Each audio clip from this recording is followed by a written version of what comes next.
आज मैं आपको विष्णु भगवान कण कण में विद्यमान होने की कथा सुनाता हूँ। राक्षसों के राजा हिरण्यकश्यप ने ब्रह्मा जी की घोर तपस्या की और ब्रह्मा जी से अमर होने का वरदान मांगा, लेकिन ब्रह्मा जी ने अमरत्व का वरदान देने की मना कर दी और हिरण्यकश्यप से कहा कि तुम कोई और वरदान मांगो। तो हिरण्यकश्यप ने मांगा कि मैं न रात में मरूं न दिन में, किसी भी अस्त्र से या शस्त्र से नहीं मरूं, किसी भी जानवर या मानव से नहीं मरूं, घर में न बाहर मरूं, धरती पे न आकाश में मरूं, 12 महीनों के किसी भी मास में न मरूं। तो ब्रह्मा जी ने ये वरदान दे दिया। वरदान पाने के बाद हिरण्यकश्यप अत्याचार करने लगा, देवताओं को परास्त किया, देवताओं के राजा इंद्र पर झाड़ू लगवाता और अन्य देवताओं से पानी भरवाता। सभी देवता चिंतित थे और वह सभी को अपनी पूजा करने के लिए बाध्य करता। कोई भी दूसरे भगवानों की पूजा या आराधना नहीं कर सकता था, लेकिन विष्णु भगवान की कृपा से उसके 4 पुत्रों में सबसे छोटा पुत्र भक्त प्रहलाद के रूप में जन्मा। प्रहलाद को राक्षसों के गुरु शुक्राचार्य के पुत्र सुंडामृत के आश्रम में शिक्षा लेने भेज दिया। उन्होंने प्रहलाद को राक्षसी शिक्षा देना प्रारंभ किया, लेकिन भक्त प्रहलाद ने आश्रम आने से पूर्व कुम्हार के हाव में जीवित निकले बच्चे, बिल्ली के बच्चे को विष्णु भगवान द्वारा बचाया। इस घटना के बाद उन्होंने विष्णु भगवान को सर्वत्र होना माना और अपने पिता से बड़ा मानकर उनकी आराधना करने लग गए। इसलिए आश्रम के गुरु की शिक्षाओं का उन पर कोई असर नहीं हुआ। कुछ समय बाद हिरण्यकश्यप आश्रम में प्रहलाद से मिलने आए और उनसे शिक्षा के बारे में पूछा तो उन्होंने विष्णु भगवान सब जगह विद्यमान है ये कहा। तो पिताजी ने गुरु को फटकारा और कहा कि तुमने ये क्या शिक्षा दे रहे हो।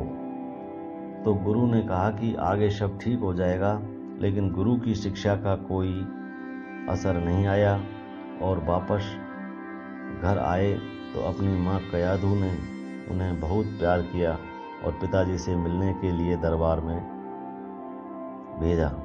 हिरण्यकश्यप से प्रहलाद दरबार में आके मिले और पिता ने शिक्षा प्राप्ति के बारे में पूछा तो उन्होंने विष्णु भगवान की ही प्रशंसा की।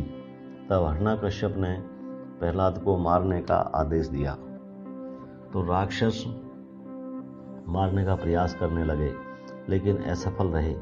उसके बाद प्रहलाद को मारने के लिए पहाड़ी से नीचे गिराया, लेकिन भक्त प्रहलाद की प्रार्थना के कारण उन्हें विष्णु भगवान ने बचा लिया।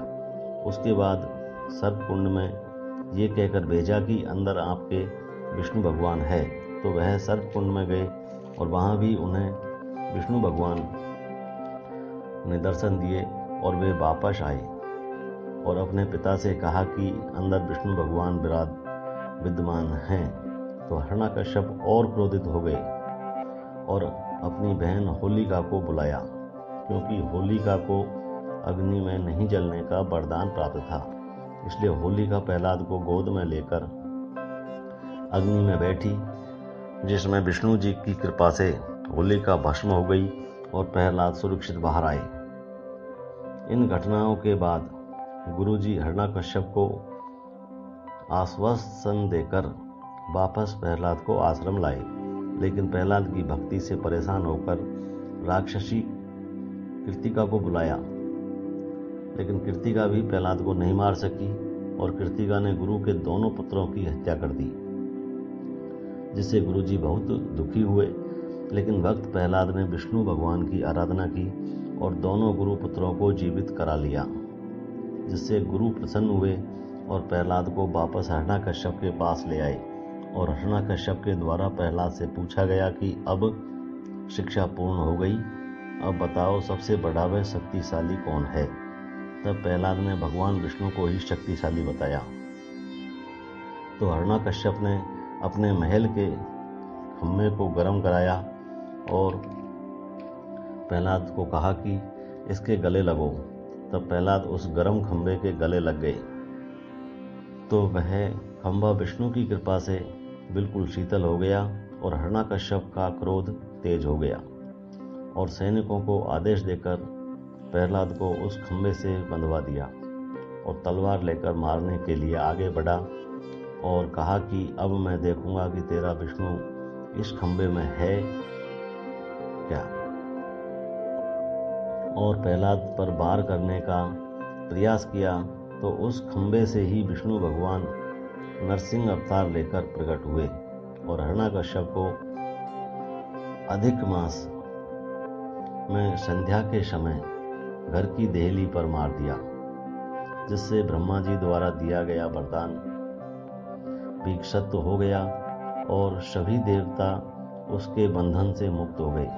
इसलिए कहा जाता है कि जिसने भी इस पृथ्वी पर जन्म लिया उसका अंत होना निश्चित है और कर्म के अनुसार फल मिलना भी निश्चित है। इस संसार का कोई भी मनुष्य अपने आप को बड़ा मानता है और वह बड़ा नहीं, बड़े तो भगवान ही हैं। मनुष्य को भलाई के बदले भलाई ही मिलेगी, इसलिए सद्कर्म करना चाहिए।